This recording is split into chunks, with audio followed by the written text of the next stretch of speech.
enregistrement. Donc, pour cette séance, je vais commencer par vous remercier parce que vous êtes revenu après 1 heure de retard suite à la défaillance technique, si vous voulez. Donc, je vous remercie pour votre sérieux, pour votre temps. Et merci aussi pour les 2 groupes qui ont présenté les 2 présentations sur l'AMDEC. Je vous invite tous à consulter ces 2 présentations et la vidéo de ces présentations parce que ça sera très enrichissant, surtout par rapport, premièrement, aux exemples qu'ils ont choisis, et 2, par rapport à la méthodologie adoptée. Donc, ils ont adopté une méthodologie très structurée et surtout, les 2 équipes ont commencé par une méthode de description qui s'appelle QQO-QCCP. Donc, c'est une méthode qui consiste à poser des questions, un certain nombre de questions. Les lettres Q, Q, O, Q, C, P, ce sont les premières lettres des questions et qui décrivent toute méthode ou tout outil utilisé. Donc, vous allez voir cette méthode en détail dans le module management de la qualité, mais c'est très bien d'adopter des méthodologies, une méthodologie structurée, si vous voulez. Donc, les 2 présentations qui ont été exposées sont d'une très bonne qualité. Merci pour tous les étudiants qui ont participé et merci aussi pour les équipes qui n'ont pas présenté. Donc, on va voir si on aura du temps, on va voir les présentations, les autres présentations sur l'AMDEC. Dorénavant, on va se mettre d'accord sur les équipes qui vont travailler sur le sujet. Donc, on ne peut pas avoir plusieurs présentations sur le même sujet. D'accord ? Je reviens au cours. Donc, cette 5e séance sera la dernière partie de l'étude de la défaillance et de la méthodologie d'analyse de ces défaillances-là. Nous avons vu la dernière séance, la méthode d'analyse ABC. On ne va pas revenir à cette méthode et nous avons dit en un mot que c'est une méthode d'analyse quantitative, en particulier de défaillance pour la gestion de la maintenance. Et nous avons dit qu'à part l'étude quantitative, une analyse de maintenance ou la méthodologie de l'analyse de maintenance englobe aussi des méthodes qualitatives d'analyse et nous allons en particulier avoir la méthodologie de l'analyse AMDEC et l'arbre de défaillance. Nous allons commencer par l'AMDEC. Mais avant ça, je vais vous présenter une définition, quelques éléments de description de ce qu'on appelle diagnostic. Vos camarades, le premier groupe, a déjà proposé une définition du diagnostic. Est-ce que quelqu'un peut me rappeler ce que vos camarades ont dit pour la présentation? Qu'est-ce qu'ils ont appelé diagnostic? C'est quoi un diagnostic? Qu'est-ce qu'on peut appeler diagnostic?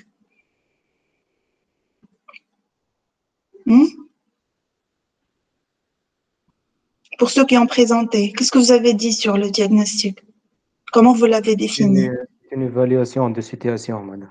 Bon, déjà, très bien. C'est une évaluation de situation. C'est en un mot ce qu'un diagnostic.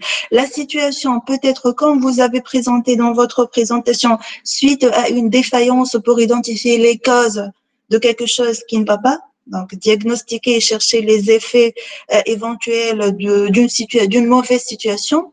Et ça peut être aussi suite à une inspection ou un contrôle. Donc, c'est une intervention préventive pour éviter une défaillance. Donc, ce qui est l'expression qui est très parlante ici, c'est le fait de diagnostiquer une situation. Cette situation peut être défaillante comme peut être en bon fonctionnement. Donc, ça peut être défini comme une identification de causes probables d'une défaillance à l'aide d'un raisonnement logique. Donc, il y a une réflexion. Il y a une étude à mener pour le diagnostic et ça peut être, comme je vous ai dit, suite à une inspection ou un contrôle ou même un test. C'est-à-dire, je peux même lancer quelques modules de production pour voir les scénarios, c'est-à-dire répondre aux questions. Qu'est-ce qui se passe si, par exemple, qu'est-ce qui se passe si j'augmente la cadence, si je change les matières premières, si je modifie la qualité de matières premières? si j'accélère la production, si je diminue le temps de traitement, etc. Donc, ça peut être suite à une défaillance proprement dit, suite à une inspection, un contrôle ou même dans le cadre d'un test pour évaluer une certaine situation. La norme française indique aussi que le diagnostic d'une panne en particulier peut être défini comme un ensemble d'actions menées pour détecter la panne. Donc, je peux avoir un dispositif non fonctionnel et je vais chercher pourquoi j'ai eu ce dysfonctionnement, où est-ce que la défaillance ou la panne est localisée et quelle est la cause de cette défaillance-là ou de cette panne-là en particulier. Le diagnostic doit être approfondi, c'est-à-dire que ce diagnostic doit aller jusqu'à l'expertise.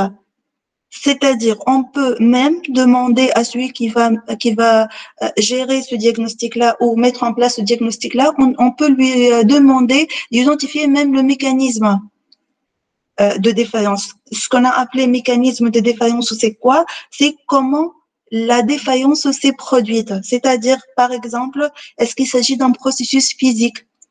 Usure. Est-ce qu'il s'agit d'un processus chimique? Donc, techniquement, chimiquement, physiquement, qu'est-ce qui s'est passé pour avoir cette défaillance-là?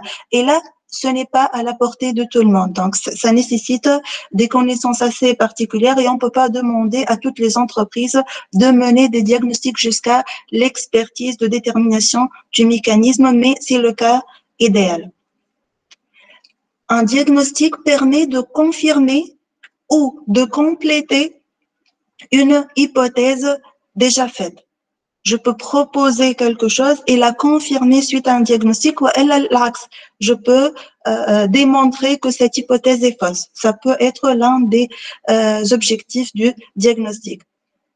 En général, ça consiste à une évaluation de situation en déterminant les causes d'une certaine situation défavorable qu'on peut appeler un trouble fonctionnel à partir de symptômes ou d'observations.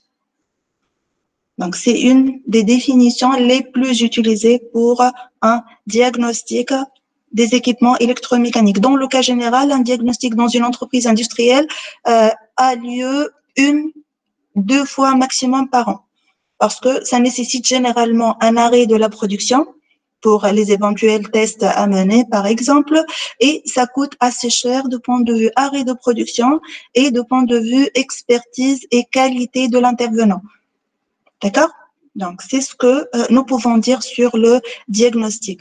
Les méthodes AMDEC, arbre de défaillance, ABC ou autres sont des outils du diagnostic. Donc, ils peuvent être utilisés dans le cadre d'un diagnostic dans une entreprise industrielle. On arrive maintenant à l'AMDEC. Comme vous l'avez déjà vu avec les deux présentations déjà exposées, AMDEC, c'est l'acronyme de Analyse des modes de défaillance, de leurs effets et de leur criticité. Je vous rappelle rapidement quelques notions que nous avons déjà vues. Nous avons dit que la défaillance peut être définie comme étant la cessation du système à accomplir sa fonction requise. Et là, j'insiste sur le fait qu'une défaillance est complètement différente de la définition de panne, c'est-à-dire l'analyse de défaillance ne veut pas dire analyser la panne lorsqu'elle s'est produite, c'est analyser le fait qu'un système n'accomplit plus sa fonction requise, même s'il est fonctionnel.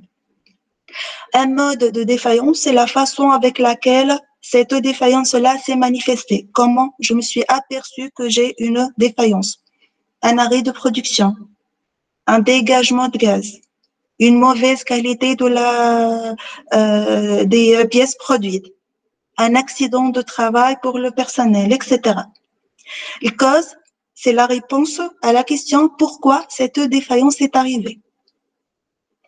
Les effets, ce sont les conséquences de la défaillance qui a eu lieu. Et la criticité, c'est une quantification, c'est une valorisation de la défaillance. Et nous allons voir 3 critères de valorisation de cette criticité.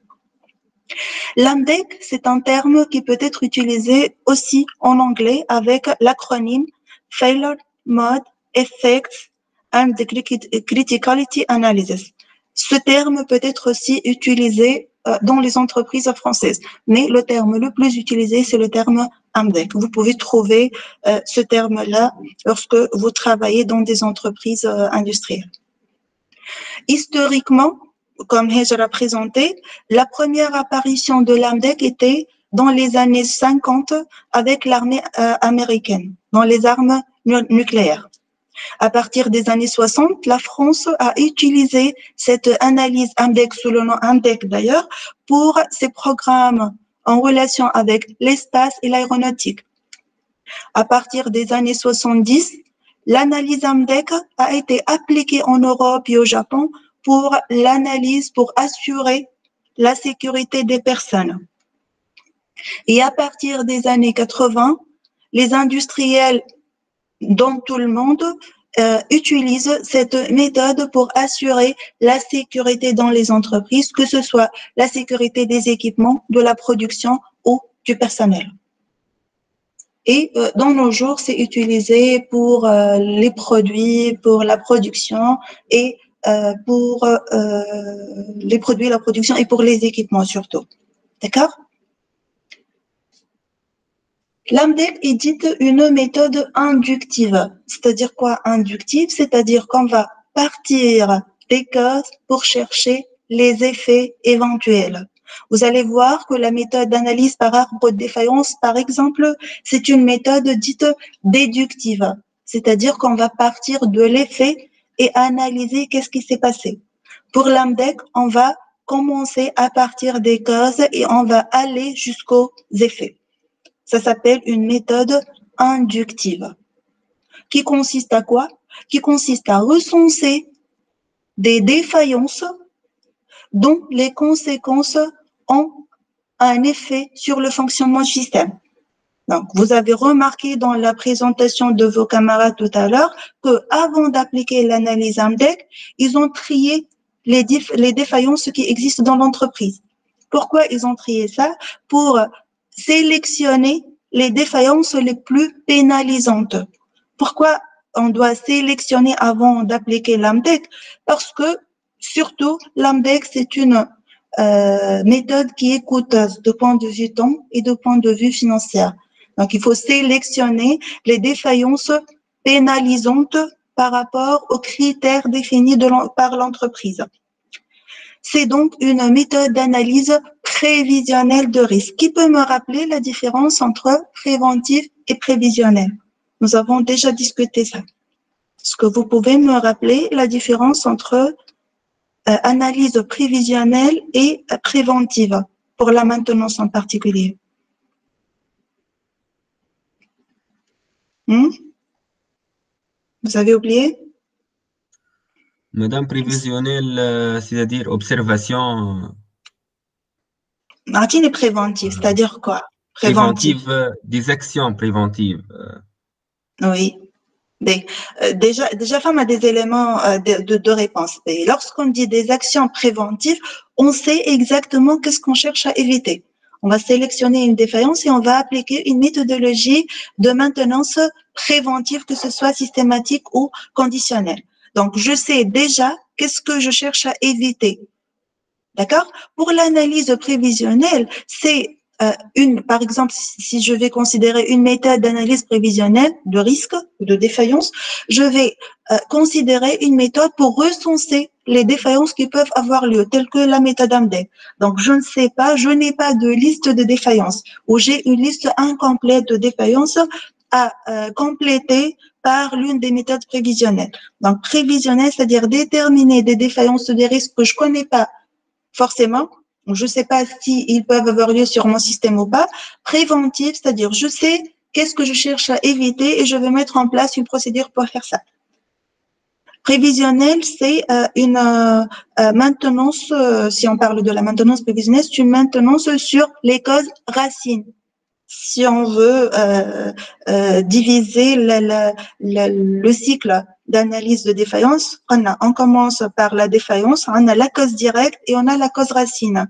Si on intervient sur la cause directe pour arrêter cette cause-là avant d'avoir la défaillance, on parle de maintenance préventive. Si on agit sur la cause racine, on peut dire qu'on a appliqué une maintenance prévisionnelle.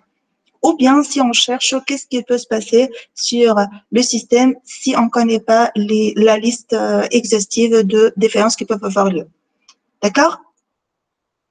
Donc, la méthode AMDEC, c'est l'une des méthodes prévisionnelles. Kif kif. L'Ishikawa, c'est une des méthodes prévisionnelles de défaillance. D'accord? D'analyse prévisionnelle de défaillance. L'AMDEC est donc un recensement, comme nous avons dit ici, un recensement de défaillances dans le cadre d'une analyse prévisionnelle qui a pour objectif d'améliorer la fiabilité de produits, processus ou moyens de production, c'est-à-dire équipements, moyens de production. Ça permet d'évaluer la criticité, on va voir comment on va calculer la criticité, des défaillances potentielles parce qu'on parle d'analyse prévisionnelle d'un système bien déterminé. L'application de l'AMDEC est d'autant plus importante, d'autant plus fructueuse si elle est précoce dans le projet. Précoce, c'est-à-dire au plus tôt par rapport aux étapes du projet. Donc, il vaut mieux, si on va choisir entre appliquer une analyse AMDEC après la production ou avant la production, l'AMDEC, elle est d'autant plus importante qu'elle est précoce, c'est-à-dire avant l'effet. Donc, si on a, même si on va proposer des actions correctives, si on sait qu'est-ce qu'on va faire si on aura cette défaillance-là, ça va nous faire gagner du temps. Ça va coûter moins cher que d'appliquer l'analyse AMDEC une fois j'ai cette défaillance-là. Donc, les entreprises ont intérêt à avoir une analyse AMDEC au plus tôt par rapport au cycle de vie du projet, des équipements, voilà, même du produit. Maintenant, si je fais une analyse AMDEC pour un produit en phase de conception, ça va être plus important que d'avoir cette analyse AMDEC dans la phase de fabrication ou de marketing, par exemple. D'accord? L'objectif de l'AMDEC peut être lié à toutes à tous les domaines en relation avec le produit. Ça peut être en relation avec la qualité, la sécurité, la production, l'amélioration continue ou même l'adaptation du planning de maintenance si on a un planning de maintenance ou de mettre en place un planning de maintenance si on n'a pas un planning. Le principe de la méthode AMDEC consiste en 3 étapes. Le recensement des défaillances potentielles de leurs causes et de leurs effets, la quantification de cette situation via l'indice de criticité qu'on note IPR, indice de priorité de risque ou grand C pour dire criticité. On va voir comment on va calculer ce paramètre-là. Et puis, hiérarchiser ce critère-là pour choisir les causes ou les effets sur lesquels on va intervenir et définir qu'est-ce qu'on va faire en action corrective et préventive ou les deux. Donc, c'est ça le principe de l'AMDEC en 3 étapes. Identification des défaillances potentielles prévisionnellement, des causes et des effets, quantifier la criticité de ces défaillances-là, hiérarchiser et proposer des améliorations. On peut voir qu'il y a une étape post-AMDEC qui est très importante aussi. Ça a été présenté déjà. Comment on peut réaliser ces étapes? En répondant à certaines questions. On commence par ces 4 questions. On doit répondre à la question « Qu'est-ce qui pourrait aller mal ?» Et là, on va répondre ou on va déterminer les modes potentiels de défaillance. Que pourraient être les effets de cette défaillance-là? Et là, on va déterminer les effets. Ces effets peuvent être ou bien sur le personnel, ou bien sur les équipements, ou bien sur l'environnement. Ils peuvent être mineures, majeures, importantes, de gravité 1, 2, 3, etc.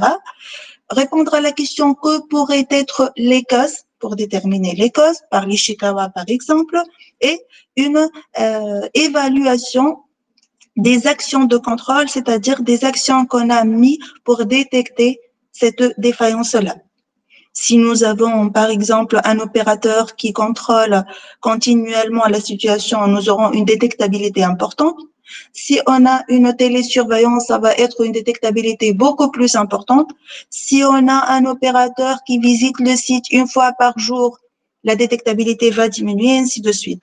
Donc, on doit étudier le système, la fiabilité du système de détectabilité ou de contrôle de cette défaillance-là. Ça dépend de l'entreprise, ça dépend de la technologie, est-ce que les équipements sont automatisés ou pas.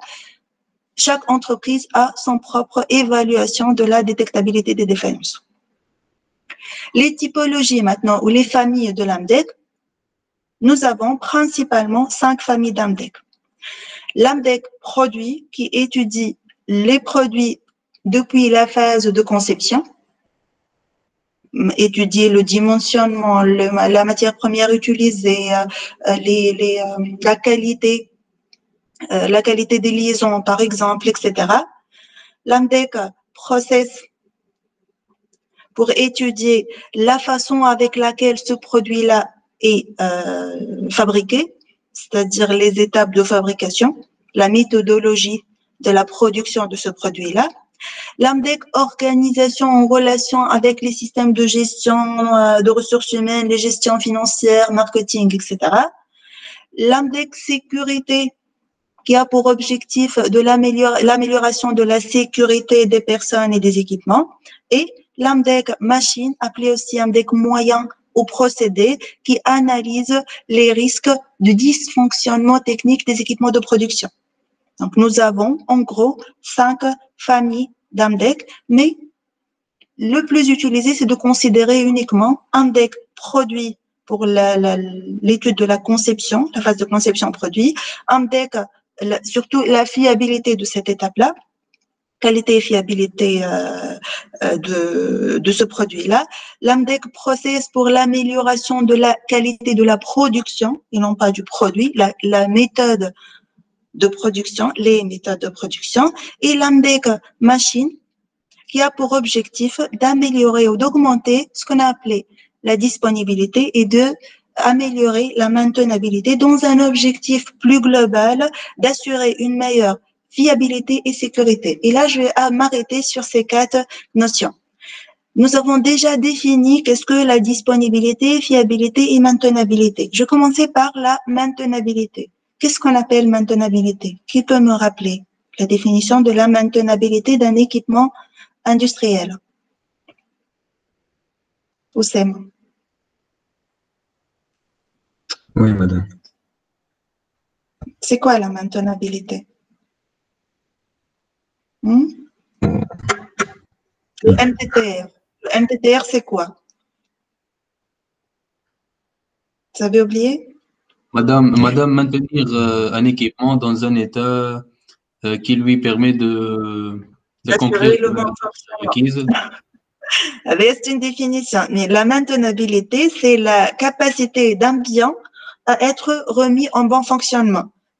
Il assure, mais il reprend le bon fonctionnement après une perte de ce bon fonctionnement-là. Donc, c'est la capacité de reprendre un bon fonctionnement après défaillance. C'est ça la maintenabilité. La disponibilité, c'est le fait d'avoir un équipement en bon fonctionnement à un moment donné. La fiabilité, c'est un résultat. Madame, dépannage. dépannage. La disponibilité, la maintenabilité. Le dépannage, tu veux évaluer la maintenabilité d'un équipement à un moment donné, le dépannage peut être fiable là. Mais si tu veux reprendre le bon fonctionnement sur une période importante, le dépannage n'est pas suffisant. D'accord? Je vais t'expliquer la différence entre la disponibilité et la fiabilité et tu vas me dire est-ce que le dépannage peut assurer la maintenabilité ou pas. D'accord? Alors, la disponibilité, c'est le fait d'avoir un équipement en bon fonctionnement à un moment donné. L'exemple que je vous ai proposé la semaine dernière, si je me rappelle bien, trouver un équipement en bon fonctionnement à 8 heures du matin. Ça, c'est une disponibilité. Si cet équipement sera défaillant à 9 heures, il est quand même disponible à 8 heures. D'accord? Et là, si j'ai appliqué un dépannage, ça me va. J'ai trouvé un équipement disponible au moment voulu. D'accord? On parle de fiabilité maintenant. C'est le fait d'avoir cet équipement en bon fonctionnement à un moment donné et sur la période voulue. Donc, je trouve l'équipement en bon fonctionnement à 8 heures et il continue à être en bon fonctionnement jusqu'à 19 heures, par exemple. Et là, je parle de fiabilité. Donc, si j'ai effectué un dépannage, il y a un risque que cet équipement soit disponible mais pas fiable. Donc, le critère le plus important pour l'évaluation de la qualité de fonctionnement d'un équipement ou d'un moyen de production, c'est plutôt la fiabilité. C'est plus que la disponibilité ponctuelle. On a dit que la fiabilité, c'est l'intégrale de la disponibilité dans le temps. Donc, il est plus important, il est plus fiable, il est plus pertinent de réparer la défaillance et non pas de la dépanner. D'accord?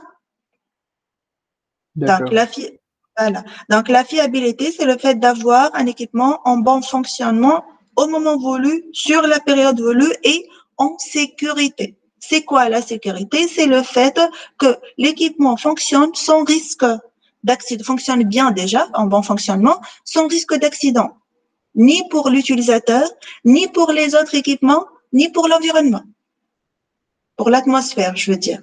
Donc, ces 4 paramètres, disponibilité, maintenabilité, fiabilité et sécurité, sont des paramètres de ce qu'on appelle la sûreté de fonctionnement. Et c'est l'objectif de toute activité de maintenance.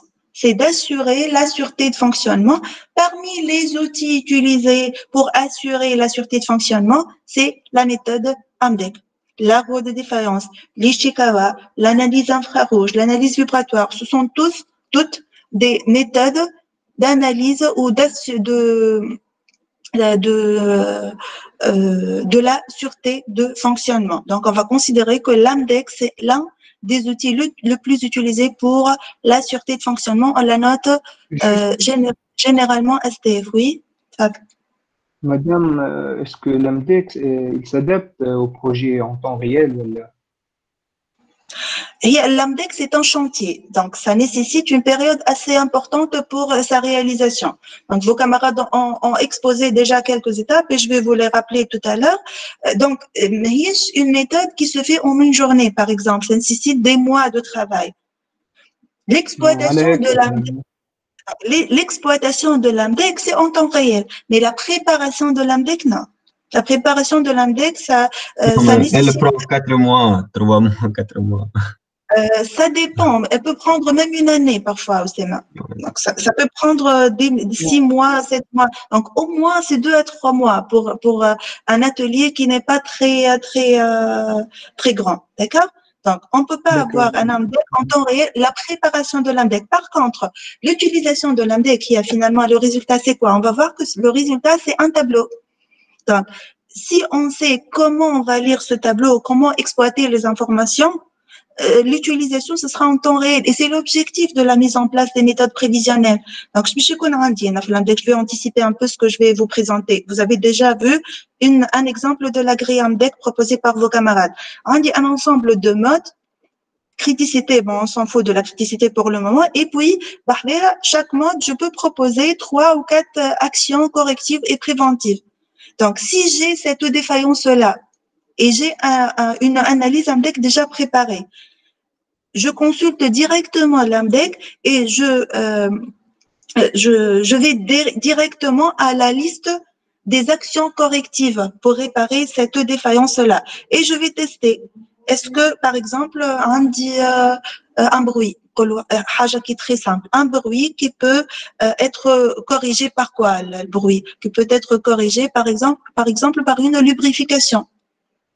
Sinon, pour la lubrification, si cette lubrification n'est pas suffisante, je dois arrêter le système et démonter la pièce, par exemple. Je dis n'importe quoi, c'est un exemple extrême quand même. Donc, ça, j'ai écouté j'ai remarqué qu'il y a un bruit. Qu'est-ce que je fais? J'ai l'AMDEC, je consulte l'AMDEC, je consulte la proposition des actions correctives. Je trouve que la première action proposée, c'est la lubrification. Je lubrifie l'équipement et le bruit s'en va. Il n'y a plus de bruit. Donc, j'ai exploité l'analyse AMDEC et j'ai directement appliqué une action corrective sans diagnostic, sans rien du tout. Pourquoi? Parce que toutes ces étapes ont été déjà faites auparavant. Donc, l'utilisation en temps réel, mais la préparation, ça nécessite des mois de travail. D'accord? J'ai répondu à la question? Oui, oui, madame, merci. Je reviens au cours. Donc, la typologie, si on garde principalement les trois types d'AMDEC, AMDEC machine, AMDEC produit, AMDEC process, et on considère que l'AMDEC, c'est un des outils le plus utilisés pour assurer la sûreté de fonctionnement avec ces quatre composants, la fiabilité, la sécurité, la maintenabilité, la disponibilité. On va revenir surtout à la fiabilité pour voir quelques méthodes de calcul de la fiabilité lorsqu'on va avoir le chapitre sur ce paramètre-là, sur cet indicateur de performance le plus utilisé, le plus important dans la fonction maintenance de la chaîne logistique. Donc, on va revenir à la fiabilité. Vous retenez maintenant que l'AMDEC, c'est un outil de la sûreté de fonctionnement avec ces quatre composants que nous avons déjà décrits. Les étapes de la démarche AMDEC ont déjà été citées par vos camarades, je vous les rappelle. Donc, nous avons une première étape de la description de l'analyse. On doit définir le périmètre, la portée du projet, c'est-à-dire je vais travailler sur toute la ligne de production, sur tout l'atelier, je vais mettre en place un AMDEC pour une seule machine comme les deux exemples déjà présentés. Je vais définir qui va travailler sur cet AMDEC-là. Est-ce que je vais avoir un mécanicien et un électricien? Je vais avoir une équipe pluridisciplinaire, c'est le cas idéal, etc. Quels sont les moyens dont je dispose pour la mise en place? Est-ce que j'ai un historique de panne ou pas? Est-ce que j'ai un historique des interventions ou pas? Est-ce que j'ai le dossier technique? Donc, on doit définir l'étude. Et ça, c'est en relation avec la documentation. La deuxième étape, c'est l'analyse fonctionnelle telle que vous l'avez vu en classe. Donc, l'analyse fonctionnelle, mais depuis la définition du besoin. Si on a un équipement à étudier, si on va mettre en place un AMDEC moyen, jusqu'à l'analyse SAD. Donc, on doit mener une analyse fonctionnelle complète. C'est la deuxième étape de la mise en place de l'AMDEC. Troisième étape, c'est l'analyse des défaillances en identifiant ces défaillances-là et en les rationalisant. C'est-à-dire, par exemple, on peut effectuer le tri par la méthode Pareto selon un critère bien déterminé. On peut trier par des réunions de l'équipe de travail, par un vote, par exemple. L'essentiel, on doit traiter et trier, filtrer les défaillances que nous avons dans l'entreprise et voir sur quelles défaillances nous allons travailler. C'est une analyse. On peut approfondir davantage cette analyse-là. Une fois nous avons réalisé ces trois étapes, on va avoir quoi? On va avoir les éléments sur lesquels nous allons travailler. Nous allons, à travers l'analyse, définir les modes de défaillance en répondant à la question « Que peut-il arriver ?» Nous allons déterminer les causes et les effets en répondant aux questions « Pourquoi ces défaillances-là ont eu lieu ?» et « Qu'est-ce qui peut être la conséquence de ces défaillances-là ?» Donc, les trois premières étapes ici depuis la définition de l'étude AMDEC jusqu'à l'analyse des défaillances potentielles, nous aurons toutes ces informations-là dans un tableau. On peut mettre toutes ces informations-là dans un tableau qui est une première partie de l'AMDEC et on peut proposer, par exemple, de mettre éléments, fonctions et puis les informations en relation avec la défaillance. Éléments et fonctions, c'est en relation avec l'équipement, éléments du système, et défaillance, mode, cause et effet, c'est en relation avec les défaillances. Et là, on a supposé que nous allons avoir un AMDEC moyen. C'est-à-dire quoi? C'est-à-dire si nous aurons un produit, un AMDEC produit, nous n'allons pas avoir éléments fonction. Nous allons avoir, par exemple, éléments sans fonction. Donc, on peut adapter l'AMDEC au sujet de notre étude. On va supposer que nous aurons un AMDEC moyen et la première partie, c'est de terminer ces trois étapes et de présenter les informations qui résultent de ces étapes-là dans un tableau de ce type, obligatoirement avec ces noms-là, c'est-à-dire éléments, fonctions, mode, cause et effet. Et on peut par la suite passer à l'évaluation des défaillances par l'analyse de criticité. Qu'est-ce que ça veut dire l'analyse de criticité? C'est entre autres répondre, en plus des 4 questions que nous avons déjà posées au début lorsque je vous ai présenté la méthode, répondre aux questions. Quelle est la gravité relative aux effets sélectionnés? Et on va noter ce critère-là, grand G. Quelle est la probabilité relative à l'apparition des causes et on va noter cette probabilité-là ou bien occurrence grand O ou bien fréquence grand F. Et on va répondre à la question quelle est l'efficacité relative de chaque validation pour détecter le problème, c'est-à-dire les moyens, évaluation des moyens mis en place pour détecter un problème bien déterminé. Nous avons discuté un tout petit peu au début du cours quelques possibilités de moyens de détection. Et on va noter cette évaluation-là ou bien grand D ou bien non-détectabilité. Mais ce qu'il y a à retenir, c'est que nous allons noter la non-détectabilité. C'est-à-dire, si on a deux notes 5 et 10, 10 est plus grand que 5 dans un sens où, dans une échelle de mesure de la non-détectabilité. On va considérer le critère négatif, gravité, probabilité d'occurrence, c'est-à-dire probabilité croissante d'occurrence et non-détectabilité. Donc, on peut noter grand D, mais on considère la probabilité de non-détectabilité et à partir de ces paramètres G, F et D, on va calculer l'indice de priorité de risque ou bien la criticité qu'on note généralement grand C en multipliant la gravité par la probabilité d'occurrence ou la fréquence par la valeur de la non-détectabilité. Il va avoir la criticité et on commence à quantifier les défaillances que nous avons sélectionnées pour l'analyse AMDEC. Et là, nous pouvons commencer à analyser cette criticité-là. Avant de l'analyser, on va la placer dans le même tableau que nous avons proposé tout à l'heure. On va le compléter en mettant des 4 colonnes sur la fréquence, la gravité, la non-détectabilité et la criticité calculée à partir de ces 3 paramètres-là. À partir d'un classement de cette criticité-là, on peut définir des seuils pour décider si on va réagir ou pas.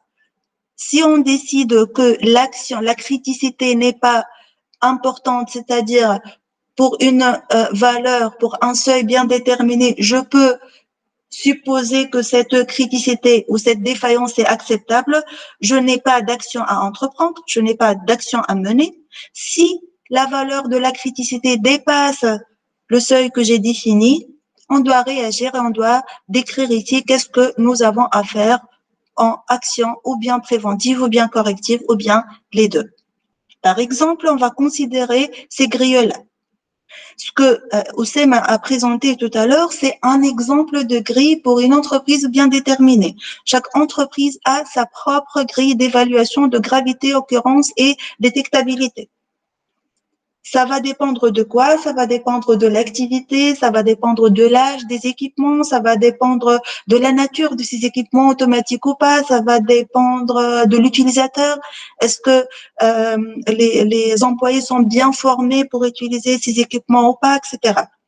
Pour notre exemple, et pour la majorité des analyses AMDEC, les entreprises considèrent une grille de 4 niveaux. Généralement, on évalue la gravité par des niveaux de 4, la fréquence par niveau de 4 et la détectabilité par niveau de 4. On prend par exemple une défaillance qui a un temps d'arrêt entre 24 heures, un temps d'arrêt pour réparation entre 24 heures et une semaine, qui arrive moins d'une fois par an, donc ça arrive une fois ou n'arrive pas annuellement, et qui a une détectabilité moyenne,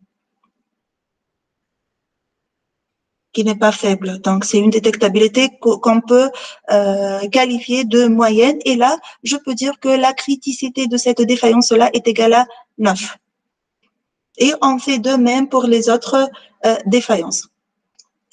Aux États-Unis et pour certaines entreprises en Europe et en Tunisie aussi, on peut utiliser une grille ou une matrice d'évaluation de la criticité, comme vous la voyez ici. Mais le plus utilisé, ce sont les critères IPR, l'indice de priorité de risque ou la criticité, en multipliant ces 3 critères et puis voir évaluer ces valeurs calculées. Nous avons calculé les criticités de toutes les défaillances que nous avons retenues. Nous allons maintenant, ou nous devons hiérarchiser ces défaillances-là. Comment on va les hiérarchiser? En définissant les seuils. Donc, on peut tracer des histogrammes représentant les criticités et définir un seuil à partir duquel on peut dire que la défaillance est inacceptable, donc je dois intervenir. Dans la majorité des études INDEC, on considère que tant que la criticité est inférieure à 25% de la note maximale, on peut accepter cette défaillance-là. C'est quoi la note maximale? Pour cet exemple-là, c'est quoi la note maximale? Qui peut me dire? Pour l'exemple que j'ai proposé ici, c'est quoi la note maximale de criticité? 9, madame. Allez, 9. Pourquoi 9? Maximale. Quelle est la valeur maximale que je peux avoir pour C? C'est 4 fois 4 fois 4. 4 fois 4 fois 4. Voilà. Donc, le plus dangereux pour chacun des critères. J'ai une multiplication. Donc, la valeur la plus grande, c'est 16 fois 4, c'est 64. Donc, pour l'hiérarchisation, la majorité des INDEC, de la théorie de l'INDEC propose que tant que la valeur de C est inférieure à 25% des 64, c'est-à-dire quoi, 64 sur 4, de la note maximale, dans notre cas 64, tant que la criticité est inférieure à 16, donc, je peux accepter cette défaillance-là et ne rien faire. D'accord? Dans d'autres cas, on peut considérer, une entreprise peut considérer, par exemple, pour l'exemple proposé par Oussem, ils ont pris une note, je pense, C9. Ils ont leur justification, mais ils peuvent choisir le seuil qu'ils voient adéquat à leur activité et à l'état de leur équipement. Dans le cas général, on considère que si c'est inférieur à 25% de la note maximale, c'est-à-dire un quart de la note maximale, on peut accepter la défaillance là. Et au-delà de cette valeur, là, on doit réagir en mettant en place des actions correctives ou préventives ou les deux. D'accord? Donc, jusqu'ici, nous avons terminé les 5 grandes partie de l'élaboration de la grille INDEC et là, nous aurons une grille INDEC comme vous l'avez ici, avec les éléments, les fonctions, les informations sur les défaillances, sur la criticité et les actions à entreprendre. On n'a pas terminé avec l'INDEC, on doit réévaluer les défaillances que nous avons sélectionnées. C'est-à-dire quoi? On a dit une criticité de 9. J'ai proposé une action préventive. Pourquoi j'ai proposé cette action préventive? Pour diminuer la criticité. Comment je vais diminuer cette criticité-là? Ou bien diminuant la gravité, ou bien diminuant la fréquence, ou bien en diminuant en améliorant la détectabilité. Donc, normalement, si je vais mener une action préventive ou corrective, l'indice de criticité doit diminuer, oui ou non? C'est pour ça que oui, je mène une action d'amélioration. Donc, je dois vérifier que ce que j'ai proposé a bien amélioré la situation et a diminué la criticité. Donc, on doit recalculer, après avoir mis en place les actions, recalculer l'indice de criticité et évaluer si cette criticité-là a diminué ou pas. Si ce n'a pas diminué, on n'a pas intérêt à mettre en place cette action-là, ou elle, j'ai mal défini l'action à mettre en place. Et on doit continuer à faire ça jusqu'à quand? Qui peut me répondre? Jusqu'à quand? Je dois effectuer les 5 étapes de l'INDEC, réévaluer les actions proposées, redéfinir la criticité et proposer de nouvelles actions. Et on va continuer la boucle jusqu'à quand? Éliminer, madame, tout risque probable. Éliminer tout risque probable. Est-ce qu'on peut avoir une entreprise industrielle avec 0 risque? C'est impossible. Non, madame. Non, madame, mais avec un minimum de risque. Diminuer les risques. Diminuer le risque et contrôler continuellement la situation de travail, c'est-à-dire avoir une amélioration, un processus ou une procédure d'amélioration continue. D'accord? Donc, continuer à améliorer cette criticité-là, peut-être augmenter les objectifs, améliorer les objectifs jusqu'à l'infini. Tant que j'ai une activité dans mon entreprise, je dois continuer à améliorer continuellement mon activité. Et c'est ce qu'on appelle entre autres, l'amélioration continue. Donc, il y a d'autres définitions qu'on peut donner pour l'amélioration continue. Pour la maintenance, c'est continuer à améliorer le fonctionnement de mes équipements dans le cas de l'AMDEC moyen jusqu'à l'infini. Donc, tant que je suis en fonctionnement, je dois améliorer mon travail. Par exemple, si j'ai éliminé toutes les défaillances en relation avec le fonctionnement, j'ai une équipe très performante, très compétente qui est arrivée à avoir un zéro panne. Je n'ai aucune panne, aucun arrêt système pour panne. En avançant dans le temps, avec la période, j'aurai un vieillissement des équipements. Donc, il y aura un autre type de défaillance qui va apparaître, qui sont les défaillances d'usure ou les défaillances de vieillissement. D'accord? Donc, j'aurai d'autres actions de maintenance à mettre en place et je continue l'amélioration de mon travail dépendamment de la situation. D'accord?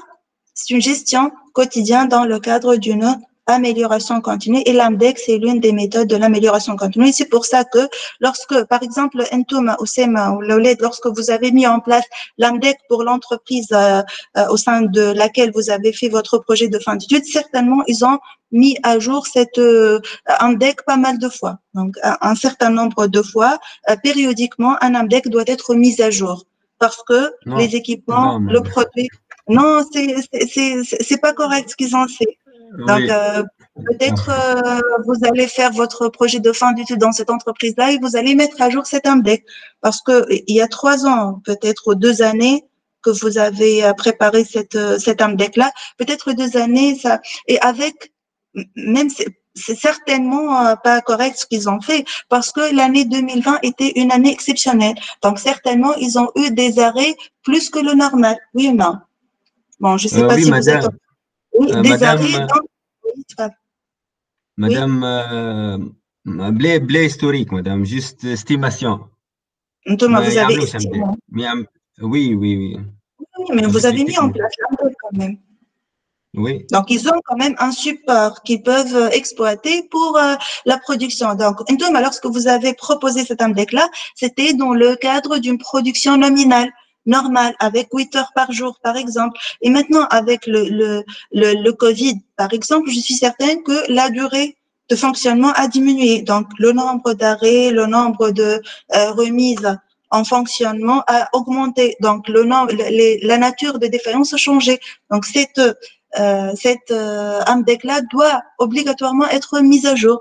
Et c'est le cas pour tout AMDEC. Il y a une périodicité de la mise à jour de ces AMDEC-là. Ça dépend de l'entreprise et ça dépend de la nature des équipements et du produit, mais après un certain temps, cette AMDEC ne sera plus fiable et doit être obligatoirement mise à jour. C'est pour dire, ce n'est pas un document permanent, c'est un document dynamique qui doit respecter l'amélioration continue dépendamment de ce qui se passe réellement dans l'entreprise. Je vais terminer par deux petites remarques sur l'AMDEC.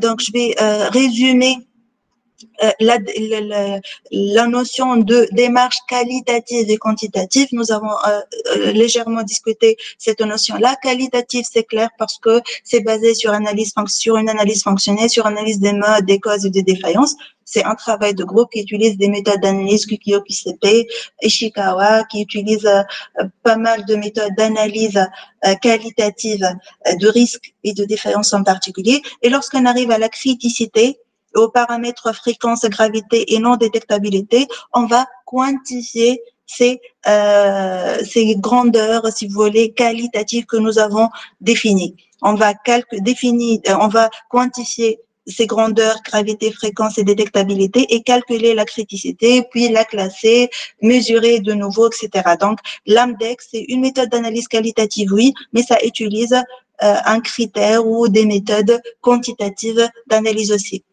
Les points forts de l'analyse AMDEC, pourquoi il est intéressant pour une entreprise de élaborer et de mettre en place une analyse AMDEC, ça permet de maîtriser et anticiper les risques et les défaillances en particulier pour les équipements électromécaniques en particulier.